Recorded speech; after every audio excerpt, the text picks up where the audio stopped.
Students, आज हम देखेंगे कि हम पार्शियल डेरिवेटिव बाय डेफिनेशन कैसे फाइंड आउट कर सकते हैं। बाय डेफिनेशन पार्शियल डेरिवेटिव्स ज़्यादातर तो अप्लाइड फिज़िक्स और इंजीनियरिंग में तो नहीं करने पड़ते, लेकिन मैथमेटिकल पॉइंट ऑफ व्यू से ये टॉपिक ज़रा इम्पोर्टेंट है कि बाय डेफिनेशन हम पार्शियल डेरिवेटिव्स कैसे फाइंड आउट कर सकते हैं। ख़ास तौर पे जो पीस वाइज फंक्शन होते हैं उनके जो पार्शियल डेरिवेटिव्स होते हैं वो हम बाय डेफिनेशन फाइंड आउट करते हैं। तो इसमें एक चीज़ का ध्यान जो रखना है वो ये है, जो एक आप कह सकते हैं कि जो कॉन्सेप्चुअल चीज़ है वो ये है कि मिसाल के तौर पे अगर आपका कोई फंक्शन जब होता है y = x², तो इसका जब हम डेरिवेटिव फाइंड आउट करते हैं तो वो हमारे पास आता है 2x। तो यहाँ पे नोट करने वाली बात ये है कि ये भी एक फंक्शन है x² और 2x भी एक फंक्शन है। यानी जब हम डेरिवेटिव फाइंड करते हैं तो डेरिवेटिव जो होता है वो बजाते खुद एक फंक्शन होता है। तो जब हम डेरिवेटिव का सेकंड डेरिवेटिव अप्लाई करेंगे तो ये सेकंड डेरिवेटिव किसके ऊपर अप्लाई होगा? जो हमने फर्स्ट डेरिवेटिव फाइंड आउट किया होगा। यानी जो डेफिनेशन आप अप्लाई हो रही है डेरिवेटिव की वो फर्स्ट डेरिवेटिव के ऊपर अप्लाई हो रही है। तो इसका सेकंड डेरिवेटिव हमारे पास क्या आ जाएगा? 2 आ जाएगा। तो इसी अप्रोच को आपने ज़हन में रखना है। तो इसके कुछ क्वेश्चन देखते हैं। तो लेट्स सपोज आपके पास एक फंक्शन है f(x(y) =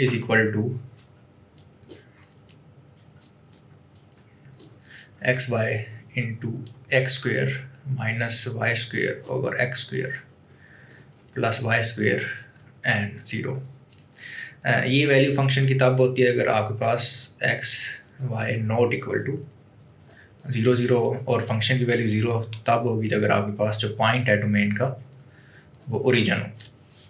यानी ओरिजिन के ऊपर फंक्शन की वैल्यू जो है वो 0 है और जितना बाकी का एक्स वाई प्लेन है पूरे के ऊपर फंक्शन की जो वैल्यूज़ है वो इस तरह से आ रही है, हमारे पास इस रिलेशन से आ रही है। अब हमने इसमें फाइंड आउट ये करना है कि f(x(y) and f(y(x) at origin और इन अदर वर्ड्स एट 0 तो 0 के ऊपर हमने f(x(y) एंड f(y(x) फाइंड करना है। f(x(y) का मतलब ये कि पहले हम x के रिस्पेक्ट से इसको डिफ्रेंशिएट करेंगे और उसके बाद y के रिस्पेक्ट से। f(y(x) का मतलब ये कि हम पहले y के रिस्पेक्ट से डिफ्रेंशिएट करेंगे और उसके बाद x के रिस्पेक्ट से डिफ्रेंशिएट करेंगे। तो इसको बाय डेफिनेशन हम कैसे कर सकते हैं? तो लेट्स सपोज हमें जब x के रिस्पेक्ट से इसका डिफ्रेंशिएट हमें, ठीक है, बाय डेफिनेशन हम अप्लाई कर लेंगे। तो हमने बात की है कि जब हम डिफ्रेंशिएट करते हैं, ठीक है, पार्शियल डिफ्रेंशिएट करेंगे तो अभी हमारे पास क्या बनेगा? एक फंक्शन ही बनेगा। तो f(x) के ऊपर जब हम y को अप्लाई करेंगे तो उसको हम देखते हैं कि अगर हमारे पास f(x), लेट्स सपोज ये हमने f(x) फाइंड कर लिया है, ठीक है, ओरिजिन के ऊपर, इस पॉइंट के ऊपर, और आप सिंपल कह सकते हैं कि आपने f(x) फाइंड कर लिया है किसी जनरल पॉइंट x y के ऊपर। अगर हमने f(x) फाइंड कर लिया है, ये जाहिर है कि ये एक फंक्शन है हमारे पास। अब ये एक नई किस्म का फंक्शन है, ठीक है। इसके ऊपर जब हम y को अप्लाई करेंगे तो फिर हम क्या करेंगे? तो अब हमें पता है कि जब फंक्शन का डेरिवेटिव हम विद रिस्पेक्ट टू y लेते हैं तो चेंज किस में आ रही होती है? y में चेंज आ रही होती है। तो यहाँ पे जब हम x में चेंज लेंगे डेल्टा x तो उसको मैं h से शो करूँगा, और अगर हम y में चेंज लेंगे तो उसको मैं k से शो करूँगा। तो अब हमने इसका डेरिवेटिव लेना है विद रिस्पेक्ट टू y। तो वो कैसे लेंगे, उसके ऊपर डेफिनेशन कैसे अप्लाई होगी? अब आपने ये चीज़ नोट करनी है कि जो आपके पास फंक्शन है अब इसको आपने एज ए फंक्शन ट्रीट करना है। इसका डेरिवेटिव, ये जो फंक्शन है इसका डेरिवेटिव आपने लेना है with respect to y।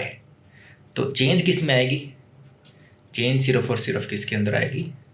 y के अंदर आएगी। तो y प्लस के minus f(x(y) divided by k limit k approaches to 0। यहाँ पे भी क्या आएगा? f(x) आएगा, क्योंकि हमारा जो फंक्शन है, जो हम फंक्शन ले रहे हैं वो असल में ये वाला फंक्शन है। इसके ऊपर फिर हम दोबारा से उसको y के, इस फंक्शन को हम y के रिस्पेक्ट से कर रहे हैं डिफरेंशिएट। इसी तरह से अगर हम जब फंक्शन को, सिंपल फंक्शन है f, उसको x के रिस्पेक्ट से डिफरेंशिएट करेंगे तो चेंज किस में आएगी? चेंज आएगी x में चेंज आएगी। तो इसको हम कैसे लिखते हैं? इसकी जो डेफिनेशन है हमारे पास, ठीक है, वो लास्ट लेक्चर में आप देख सकते हैं, पार्शियल डेरिवेटिव्स का जो लेक्चर है। तो F of X plus H comma Y minus F of x Y, change देखे किस में आ रही, एक्स में चेंज आ रही, divided by H, limit H approaches to 0। तो ये दोनों चीज़ें इंपॉर्टेंट है। यहाँ पे जो एक कन्फ्यूजन दूर करने वाली बात ये है, वो ये वाली जो बात मैंने आपको बताई है पहले, इसको आपने जेन में रखना है कि जब आप वाई के जिस चीज़ को आप डिफ्रेंशिएट कर रहे हो, यहाँ पे वही चीज़ आएगी। अब आपके पास जो फंक्शन था वो ये था, इसको आप वाई के रिस्पेक्ट से डिफ्रेंशिएट कर रहे हो, तो जब आप इस फंक्शन को वाई के रिस्पेक्ट से डिफ्रेंशिएट करोगे तो इसका मतलब ये है कि इस फंक्शन के अंदर जो y में चेंज आ रही है, इस फंक्शन के अंदर एफ एक्स ये फंक्शन है, इसमें जो y में चेंज आ रही है आपने उसको नोट करना है।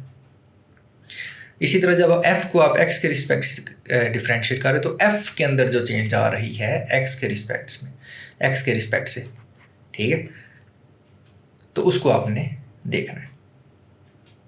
अब हम ये करते हैं कि हमें जो चीज़ वैल्यू चाहिए वो 0 0 के ऊपर वैल्यू चाहिए। तो इसका मतलब क्या है, हमें एफ ऑफ एक्स वाई चाहिए at point 0 0 which means x 0 and y 0। तो इसमें ज़रा x 0 और y 0 पुट करें तो हमारे पास क्या चीज़ आती है, यहाँ से हमारे पास आ जाएगा limit k approaches to 0 F X 0 comma y 0 put करेंगे 0 प्लस k आ जाएगा minus F X x 0 y 0 divided by k। इसको ज़रा मज़ीद सिंप्लीफाई करें तो ये आ जाएगा limit k approaches to 0 F X 0 comma k minus F X 0 comma 0 divided by k। अब हमें यहाँ पे दो वैल्यूज़ चाहिए। कौन कौन सी दो वैल्यूज़ हमें चाहिए, एक एफ एक्स फंक्शन का जो derivative with respect to X है उसकी वैल्यू चाहिए 0 0 के ऊपर, और दूसरी हमें चाहिए एफ एक्स की वैल्यू 0 कोमा k के ऊपर। In other words F x का जो फार्मूला हमने लिखा हुआ है वो ये लिखा हुआ है, ज़ाहिर फंक्शन का derivative with respect to X, उसका विद रिस्पेक्ट टू एक्स उसका ये डेरिवेटिव होगा। तो अब हमें एफ एक्स की वैल्यू चाहिए 0 0 और 0 कोमा k के ऊपर, तो वो हम यहाँ से निकाल लेंगे। एफ एक्स की वैल्यू 0 0 के ऊपर क्या बनेगी, इसमें x 0 और y 0 पुट करें, सिंपल। तो limit h approaches to 0 x 0 put करें y 0 पुट करें तो हमारे पास आ जाएगा F of h comma 0 minus F of 0 0 divided by h। अब आप नोट करें फंक्शन की वैल्यू 0 0 के ऊपर क्या थी, फंक्शन की वैल्यू 0 0 के ऊपर 0 थी, और फंक्शन की वैल्यू 0 0 के अलावा जो पॉइंट होगा, किसी कोई पॉइंट होगा उस पर फंक्शन की वैल्यू क्या होगी, ये इस तरह से X Y into X square minus Y square divide by X square plus Y square होगी। तो ये वैल्यूज़ अब हम फंक्शन की निकाल के यहाँ से इसमें पुट करते हैं। तो 0 0 के ऊपर फंक्शन की वैल्यू 0 है, माइनस h कोमा 0, इसके ऊपर फंक्शन की वैल्यू हम इस तरह से निकालेंगे। तो इसमें देखें x को हम h पुट करेंगे, y को 0 पुट करेंगे, तो जब y को 0 पुट करेंगे तो ये जो पूरी टर्म है ये 0 हो जाएगी, क्योंकि y जो है वो ऊपर आ रहा है, नोमिनेटर में मल्टीप्लाई हो रहा है। तो ये सारी टर्म क्या हो जाएगी, 0 हो जाएगी। तो 0 minus 0 divide by h, limit h approaches to 0, और ये क्या आ जाएगा हमारे पास 0 आ जाएगा। अब ये आ गई हमारे पास एफ एक्स 0 0, ये वाली वैल्यू आ गई हमारे पास। अब हमने फाइंड आउट करनी है ये वैल्यू एफ एक्स एट, दूसरे लफ्ज़ों में ये वाली वैल्यू 0 कोमा k के ऊपर हमने एफ एक्स की वैल्यू फाइंड आउट करनी है। तो सिंपल हम वही काम करेंगे। अब हम 0 0 की बजाय यहाँ पे क्या पुट करेंगे, 0 कोमा k पुट करेंगे। तो फंक्शन की value F X at 0 comma k, ये हमारे पास क्या आ जाएगी, limit h approaches to 0, x की जगह 0 पुट करेंगे, y की जगह पे k, ठीक है, इस चीज़ के अंदर। तो ये हमारे पास आ जाएगा limit h approaches to 0, F of x जगह 0 पुट कर दिया, 0 प्लस h एंड y की जगह पे k पुट कर दिया। इसी तरह से x की जगह पे 0 एंड y की जगह पे k, इसको हम डिवाइड कर देंगे h से। तो ये क्या बन जाएगा हमारे पास, ये बन जाएगा F of h comma k minus F of 0 comma k। तो यहाँ पे नोट करें ये 0 कोमा k, x 0 और y k, ये 0 के अलावा कोई वैल्यू है, तो फंक्शन की वैल्यू हमें यहाँ से मिलेगी। इसमें आप 0 कोमा के पुट करेंगे, x 0 पुट करें, y के x जब 0 पुट करेंगे तो ये सारी टर्म क्या हो जाएगी, 0 हो जाएगी। दिस मीन्स ये टर्म क्या होगी, 0 होगी। अब हमने एफ ऑफ एच कोमा के फाइंड आउट करना है, तो एफ ऑफ एच कोमा के क्या आ जाएगा, इसमें आप एच एक्स की जगह एच पुट करें, वाई की जगह के पुट करें, तो हमारे पास एफ एक्स आ जाएगा 0 कोमा के ऊपर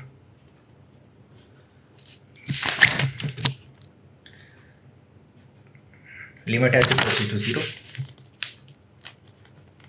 तो एच और के जब हम पुट करेंगे, ठीक है, इसमें तो ये क्या आ जाएगा, एच के H square minus K square divide by H square plus K square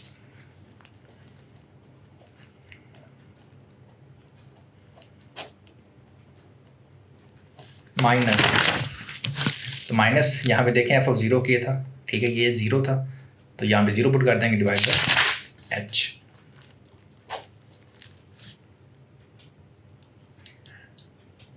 तो इसको ज़रा आप सॉल्व कर लेते हैं, तो ये आ जाएगा हमारे पास लिमिट एच अप्रोचेस टू 0।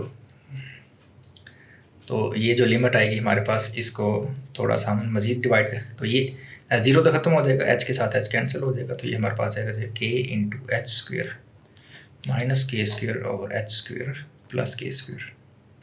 इसके ऊपर एच अप्रोचेस टू 0 अप्लाई कर दें तो ये हमारे पास आएगा के 0 minus K square over 0 plus K square. तो ये plus minus K square and plus K square cancel हो जाएगा, -1 आ जाएगा which is equal to minus K. अब एफ एक्स हमारे पास आ गया 0 कोमा के ऊपर, इसकी वैल्यू आ गई माइनस के। तो हमें कौन कौन सी वैल्यू चाहिए थी, एक एफ एक्स की वैल्यू चाहिए थी 0 कोमा के ऊपर और दूसरी एफ एक्स की वैल्यू चाहिए थी 0 कोमा 0 के ऊपर। वो दोनों वैल्यूज हमने निकाल ली, ठीक है, ये 0 आ जाती है, 0 कोमा के ऊपर हमारे पास वैल्यू आती है माइनस के। इसको अब हम इसमें पुट कर देते हैं एफ एक्स वाई 0 कोमा 0। तो हमारे पास एफ एक्स वाई 0 कोमा 0 के ऊपर क्या था, लिमिट के अप्रोचेस टू 0, और उसके बाद एफ एक्स 0 कोमा के minus F X 0 0 divide by के। तो एफ एक्स 0 कोमा के ऊपर हमारे पास वैल्यू आ रही है माइनस के, लिमिट के अप्रोचेस टू 0, और इधर माइनस क्या आ जाएगा, माइनस 0 0 के ऊपर एफ एक्स की वैल्यू आ रही है, पीछे हमने निकाली 0 डिवाइड बाई के। तो ये क्या आ जाएगा, के से के कैंसिल हो जाएगा, -1। लिमिट के अप्रोचेस टू 0 -1 के ऊपर जब अप्लाई होगी तो उसका आंसर -1 ही आ जाएगा, विच मीन्स हमारे पास एफ एक्स वाई एट 0 0 हमारे पास क्या चीज़ आ जाएगी, -1। अब सेम इसी तरीके से हमने निकालना है एफ वाई एक्स एट 0 0।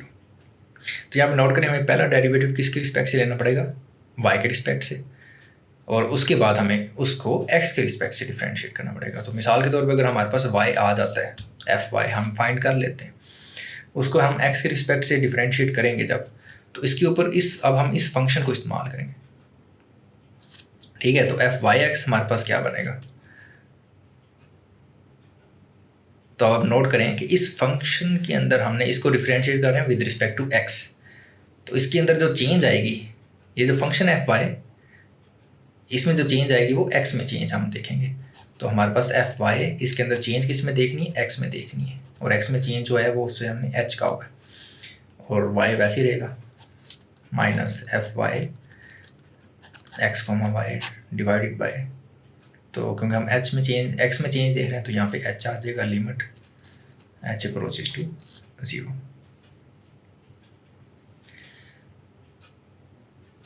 तो एफ वाई हम कैसे फाइंड करेंगे, एफ वाई क्योंकि फंक्शन में देख रहे हैं change with respect to y, तो y में जो चेंज है वो k के रिस्पेक्ट से होती है, इसलिए लिमिट k approaches to 0 F of x y plus के minus F of x y divided by k.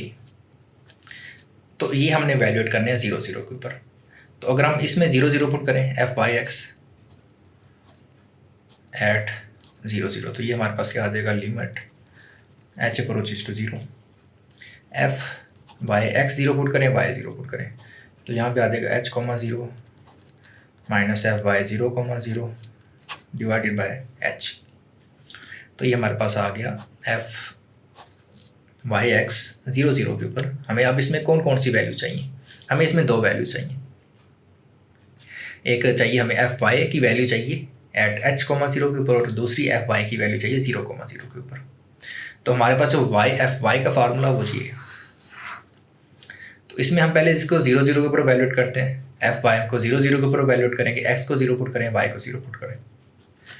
तो एफ वाई को 0 0 के ऊपर जब हम वैल्यूएट करते हैं तो ये हमारे पास आ जाता है लिमिट के अप्रोचेस टू 0। तो यहाँ पे आ जाएगा एफ ऑफ 0 कोमा के minus F of 0 0 divided by के। अब हमें वैल्यू चाहिए एफ ऑफ 0 0 क्या है 0 0। 20 मिनट के बाद वीडियो खुद ही स्टॉप हो जाती है, तो उसका मुझे अक्सर पता नहीं चलता, मैं बोलता रहता हूँ। तो हमने वैल्यू फाइंड करनी है 0 कोमा के की और 0 कोमा 0 की। तो 0 कोमा 0 के ऊपर हमने देखा है फंक्शन की वैल्यू क्या है 0 है, ये वैल्यू तो 0 होगी। इस तरह 0 कोमा के ऊपर फंक्शन की वैल्यू क्या होगी वो हम इस तरह फाइंड करेंगे। तो यहाँ पे x की जगह क्या पुट करें 0 पुट करें, y की जगह k पुट करें, तो ये पूरी वैल्यू दोबारा से 0 हो जाएगी। विच मीन्स ये क्या हो जाएगा 0 माइनस 0 डिवाइड बाई के विच इज इक्वल टू 0। तो एफ वाई की वैल्यू आ गई 0 कोमा 0 के ऊपर हमारे पास क्या वैल्यू आ जाएगी 0 वैल्यू आ जाएगी, इसकी वैल्यू हमारे पास आ गई, ये क्या हो गया 0 हो गया। अब इसी तरह से एफ वाई एच कोमा 0 के ऊपर इसकी वैल्यू फाइंड करें, यानी जो फंक्शन का partial derivative with respect to y उसे आपने फाइंड करना है एफ वाई को एट पॉइंट एच कोमा 0। तो एक्स की जगह यहाँ पे आप एच पुट करेंगे, वाई की जगह 0 पुट करेंगे जिस तरह हमने पहले किया है। तो अब आप ये आपका काम है, इसको आपने खुद ही करना है एवेल्यूएट। अगर ये आपसे नहीं होता एवेल्यूएट तो मुझे कमेंट्स में बताएं। तो इसको जब आप वैल्यूएट करेंगे इसमें पुट करेंगे, ठीक है, तो एफ वाई एक्स का जो आंसर आएगा वो आपके पास क्या आएगा 1 आएगा। एफ एक्स वाई का जो आंसर आया था 0 0 के ऊपर एफ एक्स वाई की वैल्यू -1 थी, तो एफ वाई एक्स की जो वैल्यू आएगी वो आपके पास 1 आएगी। Which means f x y is not equal to f Y x. तो ये हमेशा इक्वल होना इनका ज़रूरी नहीं होता, ठीक है, कभी कभी ये इक्वल हो सकते हैं, कभी कभी ये इक्वल नहीं हो सकते। तो इस कॉन्सेप्ट को थोड़ा सा दोबारा देख लेते हैं। मिसाल के तौर पे आपके पास कोई भी फंक्शन है, ठीक है, तो वो कहते हैं कि आपके पास एफ एक्स वाई मौजूद है। वो कहते हैं कि आप एक्स को डिफरेंशिएट एफ एक्स वाई को डिफरेंशिएट करें विद रिस्पेक्ट टू जेड। तो इसका मतलब ये हुआ कि जो एफ एक्स वाई है वो फंक्शन किसका है, एक्स का, वाई का और जेड का। और जब हम इसको with respect to z differentiate करना चाह रहे हैं तो इट मीन्स कि हम इसके फंक्शन के अंदर जो चेंज देख रहे हैं वो सिर्फ जेड के अंदर देख रहे हैं कि फंक्शन में जो वैल्यूज चेंज हो रही है, फंक्शन में जो रेट चेंज हो रहा है वो विद रिस्पेक्ट टू जेड कैसे चेंज हो रहा है। तो कैसे वैल्यूएट करेंगे, अगर जेड के अंदर चेंज है उसे हम आई से शो करें तो एफ एक्स वाई जेड क्या आ जाएगा आपके पास f x y z plus i minus F x y z, function की वैल्यू के अंदर change due to z divided by i limit i approaches to 0। ठीक हो गया। तो ये क्या आपके पास आ जाएगा एफ एक्स वाई जेड आ जाएगा। तो यहाँ पे एक मिस्टेक जो है वो अगर आपने नोट की हो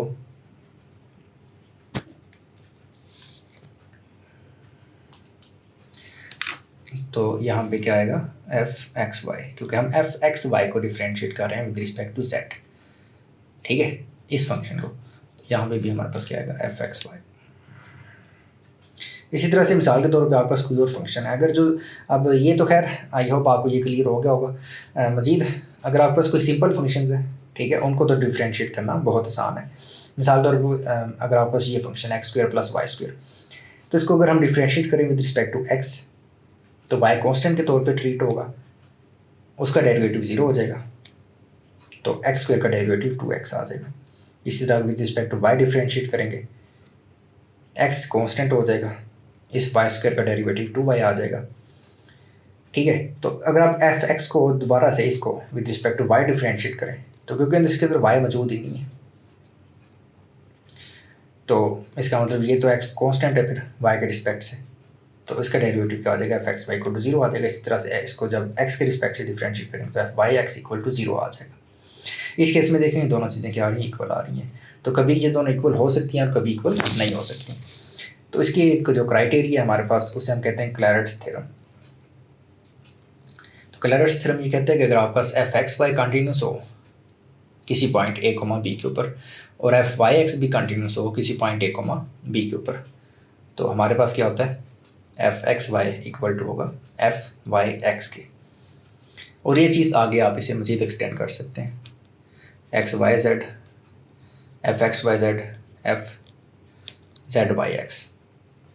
तो अगर आपके पास f x y z continuous है, f z y x continuous है किसी पॉइंट ए कोमा बी के ऊपर, तो यहाँ पे क्योंकि जेड भी आ गए तो ए कोमा बी कोमा सी के ऊपर, पॉइंट भी ज़ाहिर है उसमें 3 आ जाएंगे, तो एफ एक्स वाई जेड किसके इक्वल होगा एफ जेड वाई एक्स। जितना मर्जी इसको आप एक्सटेंड कर सकते, ऑर्डर मैटर नहीं करता, ठीक है। अगर ये दोनों कंटिन्यूस हैं उस पॉइंट के ऊपर जिस पॉइंट पे हमने फाइंड किया इनको, तो फिर इनका जो ऑर्डर है वो मैटर नहीं करता, जिस मर्जी ऑर्डर में इनको आप फाइंड कर लें। इसको आप एफ ये इक्वल, इसको आप इस तरह भी इक्वल लिख सकते हैं एफ जेड एक्स, ठीक है। किसी भी ऑर्डर में इसको कर लें तो ऑर्डर जो है वो मैटर नहीं करता। तो आई होप आज का लेक्चर आपको समझ आ गया होगा। तो इसमें मज़ीद अगर आपका कोई क्वेश्चन रह गया है या आपके पास ये एवेल्यूएट नहीं होता जो पीछे मैंने आपको दिया है टास्क, तो वो आप कमेंट्स में पूछ सकते हैं।